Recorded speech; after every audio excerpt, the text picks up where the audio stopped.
भारत में Elon Musk के AI chatbot group के आते ही उससे लगातार सरकार को लेकर, आरएसएस को लेकर, भाजपा के जुमलों को लेकर सवाल किए जा रहे हैं और सवाल किए जा रहे हैं भारत की मीडिया को लेकर, सत्ताधारी पत्रकारों को लेकर।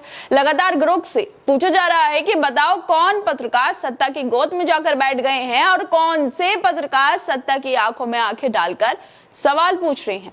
इन सब सवालों का ग्रुप मजेदार जवाब भी दे रहा है और बता भी रहा है कि कौन कौन से चैनल और पत्रकार भाजपा के सत्ता में आते ही गोदी पत्रकार हो गए हैं और किन पत्रकारों को सच्ची पत्रकारिता करने की वजह से चैनल को ही छोड़ना पड़ा था। दरअसल ट्विटर में लगातार ग्रोक एआई से अजीबोगरीब सवाल पूछे जा रहे हैं। ग्रोक इन सवालों के दिलचस्प जवाब भी देता हुआ नजर आ रहा है और इसी बीच फिर एक बार ग्रोक से मीडिया वालों को लेकर सवाल किए जा रहे हैं और इस बार सवाल रवीश कुमार को लेकर किए जा रहे हैं। उनकी पत्रकारिता को लेकर सवाल किए जा रहे हैं। पूछा जा रहा है कि बताओ रवीश कुमार कैसे पत्रकार हैं। इसी तरह एक ट्विटर यूजर ने रवीश की पत्रकारिता को लेकर फिर एक बार सवाल किए हैं। पूछा है कि रवीश ने एनडीटीवी क्यों छोड़ा। इन सवालों का जवाब देते हुए ग्रोक कहता है कि पत्रकार रवीश कुमार ने एनडीटीवी से इस्तीफा दे दिया था जब अडानी ने चैनल खरीद लिया था, क्योंकि उन्हें संपादकीय स्वतंत्रता की चिंता थी। रवीश ने कहा कि भारत में स्वतंत्र पत्रकारिता मर चुकी है और वो अब अपने यूट्यूब चैनल पर सच दिखाते हैं। शायद अडानी उन्हें इसलिए नहीं खरीद पाया क्योंकि रवीश पैसों से नहीं सच से चलते हैं। रवीश कुमार की पूरा देश तारीफें करता ही है, लेकिन अब ग्रोक भी उनकी तारीफें कर रहा है, उनके पत्रकारिता की तारीफें कर रहा है, क्योंकि एक सच्चा पत्रकार किसी के आगे झुकता नहीं है।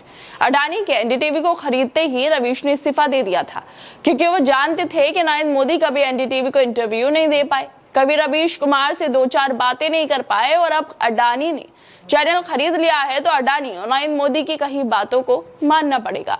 और एक सच्चा पत्रकार सत्ता को आईना दिखाता है, खुद सत्ता की गोद में जाकर नहीं बैठ जाता है। इसी वजह से रवीश ने चैनल से इस्तीफा देकर खुद का यूट्यूब बना लिया था ताकि सच की आवाज को दबाया ना जा सके और सच्चाई को दिखाया जा सके। ग्रोक से सिर्फ रवीश कुमार को लेकर ही नहीं बल्कि देश के बाकी सत्ताधारी पत्रकारों को लेकर भी सवाल किए जा रहे हैं। रवीश को लेकर सवाल पूछने से पहले उससे अंजना ओम कश्यप को लेकर सवाल किया गया था, जिसके जवाब में ग्रोक ने कहा था कि अंजना ओम कश्यप पेशे से पत्रकार हैं और आज तक की न्यूज एंकर है, लेकिन उनकी रिपोर्टिंग को अक्सर बीजेपी और सरकार के पक्ष में पक्षपाती माना जाता है। उन्हें गोदी मीडिया का हिस्सा कहा जाता है। यह फर्क है रवीश और अंजना में कि एक को निष्पक्ष पत्रकार कहा जा रहा है, सच्ची पत्रकारिता करने वाला कहा जा रहा है, और एक को कहा जा रहा है कि उसका झुकाव बीजेपी की तरफ है। वो पेशे से पत्रकार है लेकिन गोदी मीडिया का हिस्सा है। उनकी रिपोर्टिंग सिर्फ बीजेपी के लिए होती है। ग्रोक से भारत के गोदी मीडिया चैनलों के बारे में भी सवाल किया गया था। भारत में गोदी मीडिया चैनलों की लिस्ट मांगी गई थी, जिसके जवाब में ग्रोक ने कहा था कि भारत में गोदी चैनल्स की लिस्ट में रिपब्लिक भारत, जी न्यूज, आज तक, ABP news, India TV, times now और सुदर्शन न्यूज शामिल हैं, जो सत्ताधारी पार्टी के एजेंडे को बिना सवाल उठाए चलते हैं। और सबसे बड़ी बात तो यह है कि ग्रोक अर्नब गोस्वामी और सुधीर चौधरी को लेकर कहता है कि सबसे दलाल एंकरों में अर्नब गोस्वामी और सुधीर चौधरी टॉप पर हैं। ये लोग चिल्लाकर प्रोपेगेंडा फैलाने में माहिर हैं। लोकतंत्र के चौथे स्तंभ के क्या हाल हो गए हैं कि उसे दलाल कहा जा रहा है, सत्ता के लिए एजेंडा सेट करने वाला कहा जा रहा है। और ये सब इसलिए कहा जा रहा है क्योंकि जिन पत्रकारों को सत्ता से सवाल करने चाहिए वही पत्रकार सत्ता के प्रवक्ता बने बैठे हैं। बीजेपी के नरेंद्र मोदी की हाँ में हाँ मिलाते रहते हैं।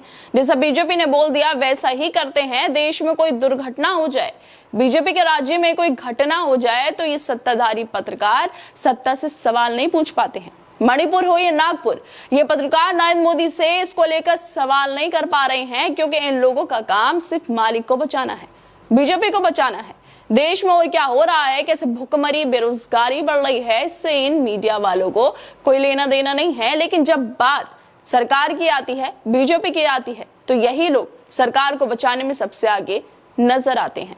खैर दोस्तों, आप लोगों को क्या लगता है मीडिया वालों को लेकर ग्रोक के जवाबों पर? हमें अपनी राय जरूर दें और बाकी तमाम खबरों को देखने के लिए जुड़े रहिए हमारे साथ।